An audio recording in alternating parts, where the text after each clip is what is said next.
Hello, my name is Father Charlie Bouchard, and I'm here to offer you some thoughts on the readings for this coming Sunday so that you can know more about them before you go and hear them at Mass. You know, it would certainly have been possible for Jesus to preach very literally, to just give people the facts and leave it at that.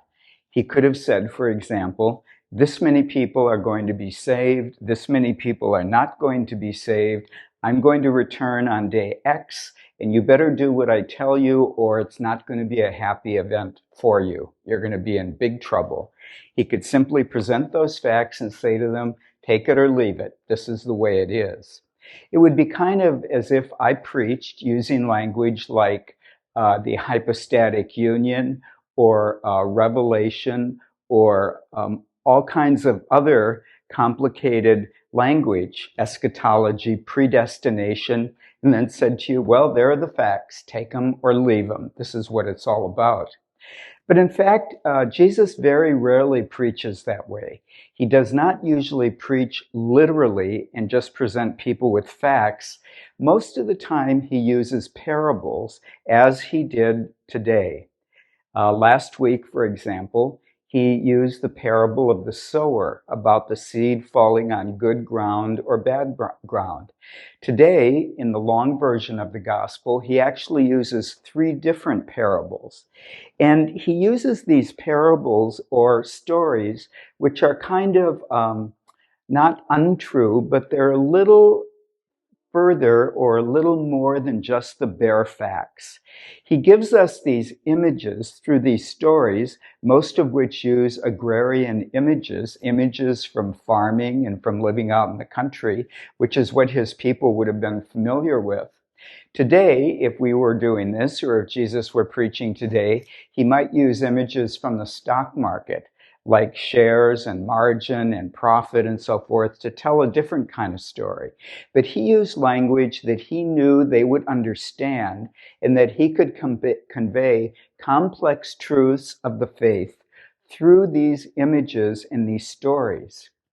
And I think it's important for us to remember that he uses these parables because, unlike just bare facts, these parables are invitations to deeper participation in the mission of Jesus.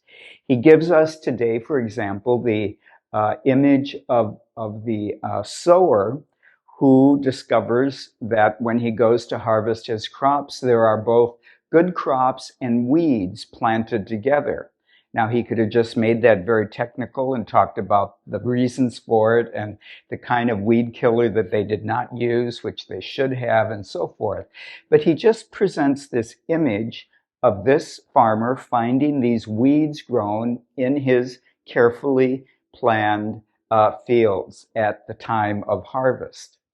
And in doing so, Jesus invites us into the mystery behind it.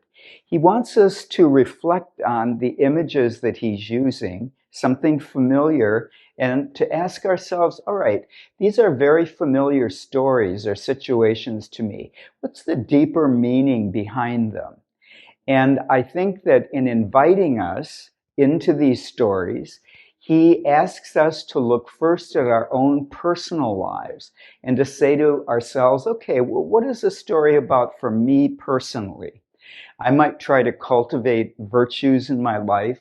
I might try to be more charitable, more generous, more chaste.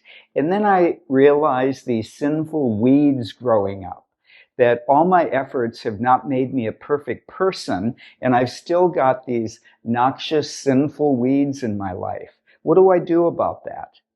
And I know the answer for most of us is things like confession. For example, we go to confession, and in that way we try to root out those sins, try to make the field clean again, and go back to our efforts at appropriating God's grace and growing in virtue. So it's important in our personal lives to discern carefully and to avoid self-deception. You know, we can do good things for the right reason. We can do bad things for the wrong reason. And sometimes we can even do good things for the wrong reason. That we choose a good thing, but, you know, we're only half in it and maybe only stumble upon goodness accidentally when we really weren't trying very hard.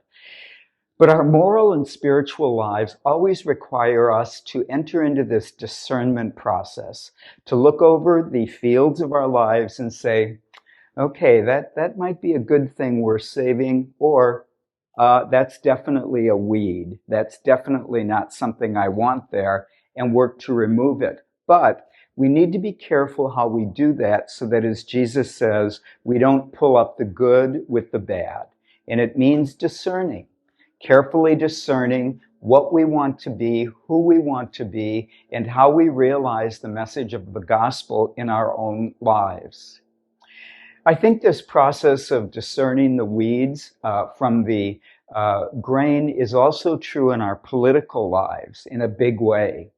We are getting ready to go to the polls in this country in a midterm election.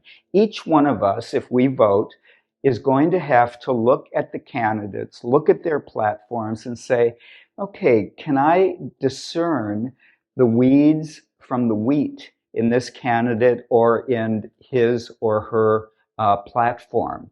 We need to look carefully. We need to enter into the complexity of these political campaigns and say, where are the weeds and where is the good fruit that I want to promote?